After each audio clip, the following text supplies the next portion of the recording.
I'm just going to talk to you today about the recent recess appointments made by President Obama. What is a recess appointment? A recess appointment is an appointment made by the President of the United States of a senior federal official while the Senate is in recess. The appointments must be approved by the end of the next session of Congress.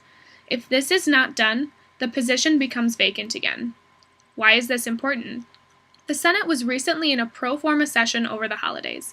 This means that the Senate is not formally in recess, but no business can be conducted during this time. However, President Obama made recess appointments during this time. The appointments went to former Ohio Attorney General Richard Cordray to lead the Consumer Financial Protection Bureau, and to 3 other people to join the National Labor Relations Board. President Obama and his supporters are claiming that he had the power to make these appointments because the Senate could not conduct business. However, Republicans are claiming that these acts were unconstitutional. Obama made these appointments because the boards that these people were appointed to cannot function without them. The National Labor Relations Board needed those members in order to have the quorum needed to function, and the Consumer Financial Protection Bureau cannot exercise its powers in the absence of a director. Recess appointments have been made in recent past during the presidencies of both Bill Clinton and George W. Bush. However, these appointments were made during an official recess, not just a pro forma session. The Attorney General of the Reagan administration even asserts the president's power to make recess appointments.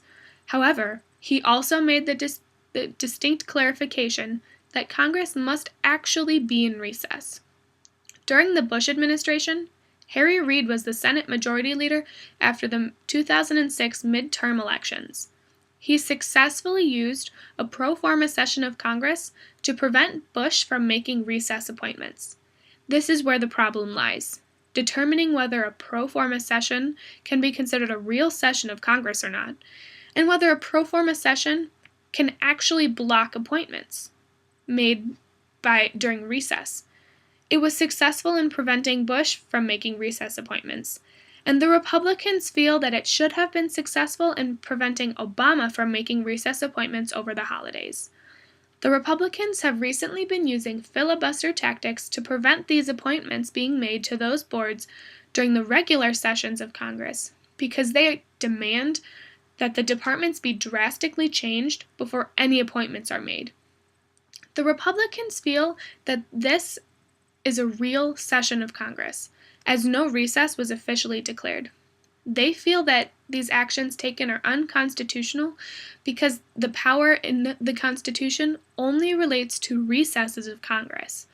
The Republicans did not allow the Senate to formally recess because both houses of Congress have to agree.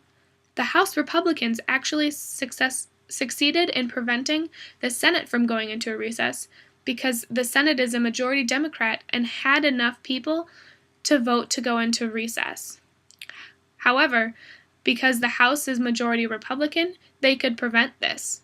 If a decision cannot be reached about recess procedures, the president makes the decision. However, the president did not have to decide on a recess because the 2 houses did not differ in their decisions to enter recess. This successfully prevented the Senate from recessing for the holidays, forcing them to enter a pro forma session of Congress in order for the members to return to their homes for the holiday season.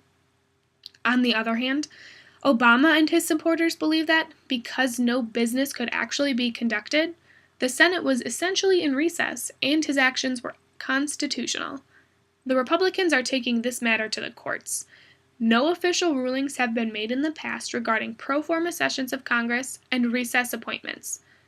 Some questions for you. Do you agree with Obama and his supporters, or the Republicans on this matter?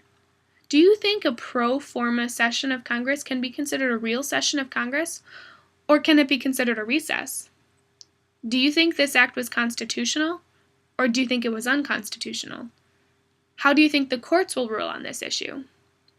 How do you think these actions taken by President Obama and the violent reaction of the Republicans will affect the upcoming elections, if there will be any effect at all? Just some thoughts for you, and I hope you enjoyed the topic.